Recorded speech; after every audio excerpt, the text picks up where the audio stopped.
দেখুন, আপনারা দেখলেন যে কৃষ্ণনগরের জনসভা থেকে আজও মুখ্যমন্ত্রীর আক্রমণের প্রধান লক্ষ্য ছিলেন কেন্দ্রীয় স্বরাষ্ট্রমন্ত্রী অমিত শাহ। মুখ্যমন্ত্রী বলছেন এখানে একজন স্বরাষ্ট্রমন্ত্রী আছেন, তার দু চোখ ভয়ঙ্কর, দেখলে মনে হয় দুর্যোগের বার্তা। এমন কোনো কাজ নেই যা তিনি করতে পারেন না।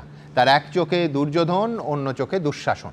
কিন্তু তরুণজ্যোতিকে এটা তো লোপ্পা বল, এক্ষুনি তরুণজ্যোতি হাতা গোটাচ্ছে উত্তর দেবে বলে। কিন্তু এই প্রশ্নের জবাবটা প্রথমে দিতে হবে যে কোন সমীকরণে, কোনো মঞ্চেই আক্রমণের প্রধান লক্ষ্য কিন্তু নরেন্দ্র মোদী হচ্ছেন না।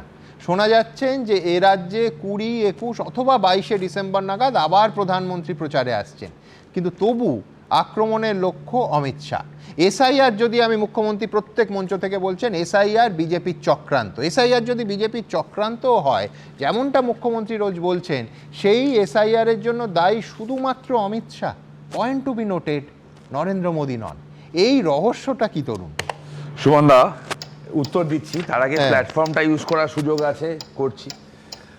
মুখ্যমন্ত্রী আজকে প্রশাসন ওখানে রাজনৈতিক সভা থেকে একটা ডায়লগ দিয়েছিলেন, 3টেকে জেলে ভরে দিয়েছি সকালবেলা। তো মাননীয়া নমস্কার, যে 3টেকে জেলে ভরেছিলেন, 3টেকে আমরা বের করে এনেছি। সিলেক্টিভ সেকুলারিজম চলবে না। আপনি পুলিশ মন্ত্রী, তো আপনি ওই রকম ভরিয়ে দেবো বলে কিছু করতে পারবেন না। এটা আপনার জন্য বার্তা। এবার তোমার প্রশ্নে আসে। দেখো, টাইম ছিল, এক সময় ছিল আডবাণীজি ভালো, আটলজি ভালো, আডবাণীজি খারাপ, তারপর চেঞ্জ হয়ে গেল আটলজি ভালো, মোদি খারাপ, কোমরে দড়ি বেঁধে ঘোরাও, তারপর আরো চেঞ্জ হলো যে মোদিজি ভালো, অমিত শাহজি খারাপ। অপেক্ষা করো, আর কদিন অপেক্ষা করো, সবাইকে উনি দেব শিশু বলবেন। দেখো, বাংলার মানুষ বলছে, উনি কেন আপত্তি আছে ওনার জানেন? বাংলার মানুষ কতগুলো কথা বলছে সুমনদা। বাংলার মানুষ ডিসাইড করে নিয়েছে যে এই গভর্নমেন্ট তাড়িয়ে পশ্চিমবঙ্গে গভর্নমেন্ট প্রতিষ্ঠা হবে, তাহলে গুড গভর্নেন্স আসবে। একটা পপুলার সিনেমার ডায়লগ প্রায় শোনা যাচ্ছে ওরকমভাবে, যে বেশি ফালতু বকিস না, গদি উল্টে দেবো, কেন্দ্রে মরে যাবি। এই হচ্ছে এদের অবস্থা। ঠিক, আমার কৃষ্ণদা অনেকগুলো কথা বলছেন, আমি মনে করাই কৃষ্ণদাকে, এসআইআর কোনো রাজনৈতিক কার্যক্রম নয়। কৃষ্ণদা শিক্ষিত একজন নেতা। Representation of the people's act এবং কনস্টিটিউশন অনুযায়ী এটা ইলেকশন কমিশনের দায়িত্ব স্বচ্ছভাবে ভোট করানো, তারা সেটা করছে। এরা মাঝে মাঝে নতুন ভগবান খুঁজে বেড়ায়। নতুন আজকাল একটা পেয়েছে যোগেন্দ্র যাদব বলে শোনা, অনেক জ্যান্ত মানুষকে মৃত বলে দেখানো হয়েছে। সুপ্রিম কোর্ট বলছে বাবা এত ডায়লগ নামে 2-4টাকে নিয়ে আসো আমার কাছে। তো সুপ্রিম কোর্টের কাছে উনি গেলেন, একজনকে নাকি নিয়ে গেছেন, তার নাম অলরেডি চলে এসেছিল, আর কাউকে দেখা যায়নি। রাহুল গান্ধী এত বড় বড় ডায়লগ মারলো, কিছু করতে পারেনি। বিহার ইলেকশন তো হলো, বিহার নিয়ে তো এত আপত্তি ছিল। বিহার ইলেকশন সুমনদা 1 মাস প্রায় হতে গেল রেজাল্টের, কটা ইলেকশন পিটিশন ফাইল হলো। বাজার গরম করার কথা ফালতু বলে লাভ নেই, কাজের কথা বলো। এইখানে আমি একমত, কিন্তু পাশাপাশি যেভাবে নির্বাচন কমিশন আধার কার্ডকে কেন প্রমাণ হিসেবে ওই 11টা নথির সঙ্গে যোগ করা হবে না, সুপ্রিম কোর্ট দিনের পর দিন ভর্ৎসিত হয়েছে সুপ্রিম কোর্টে। আমি আমরা সাধারণ মানুষ, কোর্টে গেছে, কোর্টে মামলা হয়েছে, ওদের মহামৈত্র গেছিল কোর্টে, কোর্টে বলে দিয়েছে। তোমার এই মঞ্চে থেকে দাঁড়িয়ে বলা হয়েছে হ্যাঁ আধার কার্ড করে দিয়েছে, আধার কার্ড করে দিয়েছে। আমি সেদিনকেও বলেছিলাম আধার কার্ড করেনি, আমি আজকেও বলছি আধার কার্ড করেনি, সেকেন্ডারি ডকুমেন্ট হিসাবে আছে। সেদিনকেও ছিল, আজকেও তাই আছে। অনেকগুলো কথা আসছে। কথা কিরকম আসছে যে মুখ্যমন্ত্রী বলেছেন সিএ মানি না, মানবো না, মানতে হলো তো। মুখ্যমন্ত্রী বলেছিল এসআইআর মানবো না, ফর্ম ফিল আপ করতে হলো তো। মুখ্যমন্ত্রী বলেছে ওয়াকআপ আইন মানি না, পোর্টালে তা অনেক করা তোলে নেই, নাম তুলতে হলো তো। কেন্দ্রের আইন না তরুণ, আমি বলছি law of the land. Exactly, কোন নাগরিক তিনি যে পদেই থাকুন নাকি ডিনাই করা যায় নাকি ল অফ দ্য ল্যান্ড মানবো না। সুমনদা, এটা মুখ্যমন্ত্রী যখন বলে ল অফ দ্য ল্যান্ড মানবো না, তার মুখ্যমন্ত্রীর চেয়ারে বসার 1 মিনিট অধিকার নেই। ফার্স্ট। সেকেন্ড হচ্ছে, আমি দেখলাম এসআইআর নিয়ে ইস্যু, মহিলাদের এগিয়ে দিচ্ছে। ভোটের সময় দেখি বাড়িতে খুন্তি আছে, আশবটি আছে, নিয়ে এগোবেন, নিয়ে যাবেন। এটা কি ধরনের রাজনীতি? তৃণমূল, আমি জানছি তৃণমূলের লড়াই, তৃণমূল বিশাল লড়াই করছে। কৃষ্ণদারা নিজের নাম অলরেডি দিয়েছে, পাতায় লিখে দিয়েছে যে মৃত মানুষের ভোটাধিকারের জন্য এদের মতো লড়াই আর কেউ করছে না। আর মমতা বন্দ্যোপাধ্যায়ের কথা শুনছিলাম, স্বরাষ্ট্রমন্ত্রীকে অ্যাড্রেস করে তিনি বললেন তার 1 চোখে দুর্যোধন, 1 চোখে দুঃশাসন। ঠিকই বলেছেন। স্বরাষ্ট্রমন্ত্রীর 1 চোখে মমতা বন্দ্যোপাধ্যায়, 1 চোখে হচ্ছে অভিষেক বন্দ্যোপাধ্যায়। নিজেরা দুজনে আলোচনা করে ঠিক করে নিক, অভিষেকের মমতার মধ্যে কে দুর্যোধন আর কে দুঃশাসন, ওটা নিয়ে আমার বিশেষ কোনো মন্তব্য নেই। না মানে এই পার্লামেন্টারি কথার উত্তর দিতে পারি, বাকি তো বিজেপির সংস্কৃতিতে তারা কাকে কি বলবে তাদের ব্যাপার। আমার পরিষ্কার কথা হচ্ছে যে ও একটা প্রথমেই উদাহরণ দিল, সেই উদাহরণটা দিয়েই বলছি, ওরা যেটাকে ভাবছে যে বাঙালি মুসলমানকে দাগিয়ে দেবে, বাংলাতে সেই বিভেদটা নেই তো। যতগুলোই বলবে, যেরকম তোমার আজকে শুনে নাও না, আজকে যে শেখ রিয়াজুল যাকে নিয়ে এত কথা হলো যে তার আমরা মূল বিষয় আছে, এক সেকেন্ড। শেখ রিয়াজুল, শুধু শেখ রিয়াজুল তো সেদিন আক্রান্ত হয়নি। শেখ রিয়াজুল কি হয়েছে? তোমাকে আটকাইনি, শেখ শুনে নাও। রিয়াজুল শেখ কি করেছে দাদা? রিয়াজুলকে মেরেছো তোমরা, তাকে তুমি বের করিয়েছো যে মেরেছিল, কিন্তু তার সাথে শ্যামল মুখ্যমন্ত্রী কি বলছে?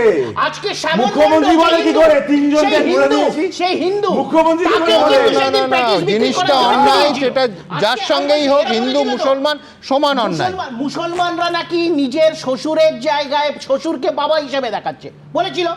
আজকে আমরা বলিনি, দেখলে একটার পর একটা প্রতিবেদন ছিল। আজকে বিজেপি নেতা, সে দেখা যাচ্ছে সে একজন পাশের বাড়ির কাকুকে নিজের দাদু হিসেবে দেখিয়েছে। আনন্দবাজার খবর করেছে। মানে ব্যাপারটা কি হচ্ছে, প্রান্তিক মানুষরা নিজেদের এই যতগুলো মুসলমানদের বিরুদ্ধে বলছে সব হিন্দুরা সেই ইয়েতে ধরা পড়েছে। বিষয়টা হয়েছে তো, আমি আবার বললাম, শুধু শেখ রিয়াজুল নয়, শ্যামল মণ্ডলকেও মেরেছে, যে হিন্দু বাঙালি, তাকেও প্যাকেজ বিক্রি করার জন্য মেরেছে। আর এই নিজের বাবাকে, শ্বশুরকে বাবা, এইসবকে পুরোটা এই হিন্দু মুসলমান এবং ধাক্কাধাক্কি শুরু হওয়ার আগে একেবারে আমি আবার আপনাদের প্রশ্নে আসব। হাজার হাজার মানুষ এই সোশ্যাল মিডিয়া অ্যাকাউন্টগুলোতে, তার কারণ সত্যি সত্যি একটা অস্পষ্টতা, এটা তো আছেই, অস্বচ্ছতার একটা বিষয় আছে। আমাদের দায়িত্ব হচ্ছে যে প্রশ্নগুলো বারবার আপনারা করছেন, সেই প্রশ্নগুলো সরাসরি নির্বাচন কমিশনের সামনে তুলে ধরা। তার কারণ ফর্ম ফিল আপের প্রক্রিয়া শেষ হয়ে গেছে, পরবর্তী প্রক্রিয়া নিয়ে আপনাদের প্রশ্নগুলো, আপনাদের বিভ্রান্তিগুলোর উত্তর দেয়া আমরা মনে করি আমাদের কর্তব্য। আমি দ্বিতীয় দফার বেশ কিছু আপনাদের প্রশ্নে যাব। আপনারা প্রশ্ন করেছেন যে আধার কার্ড ছাড়া 11টা নথি কি কি, যার অন্তত একটা আপনাকে শুনানিতে নিয়ে যেতেই হবে। আমি একবার দ্রুত আগেও দেখিয়েছি, আপনাদের দেখিয়ে দিই 11টা নথি কি কি। 1 নম্বর, কেন্দ্রীয় বা রাজ্য সরকারের কর্মী হিসেবে কাজ করেছেন অথবা পেনশন পান এমন পরিচয়পত্র। দ্বিতীয়, 1987 সালের 1 জুলাইয়ের আগে ব্যাংক, পোস্ট অফিস, এলআইসি, স্থানীয় প্রশাসনের দেয়া যে কোনো নথি। বার্থ সার্টিফিকেট, পাসপোর্ট, মাধ্যমিক বা তার পরে শিক্ষাগত যোগ্যতা সার্টিফিকেট,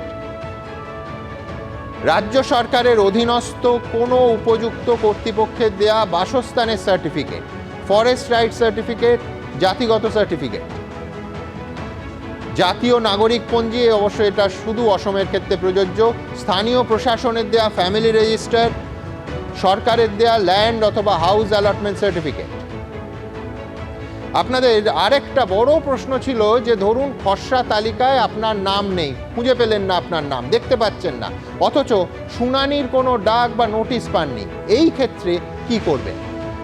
নির্বাচন কমিশন বলছে যে ফর্ম 6-এর অ্যানেক্সচার 4, আবার বলছি ফর্ম 6 অ্যানেক্সচার 4, 6 নম্বর ফর্ম অ্যানেক্সচার 4 ফিল আপ করে নতুন করে ভোটার তালিকায় নাম তুলতে হবে। পরের প্রশ্ন ছিল যে অনেকে বলছেন যে আপনাদের নাম 2002 সালের যে তালিকা তার সঙ্গে ম্যাপিং ও ম্যাচিং হলেও আপনাকে শুনানির জন্য কি ডাকা হতে পারে?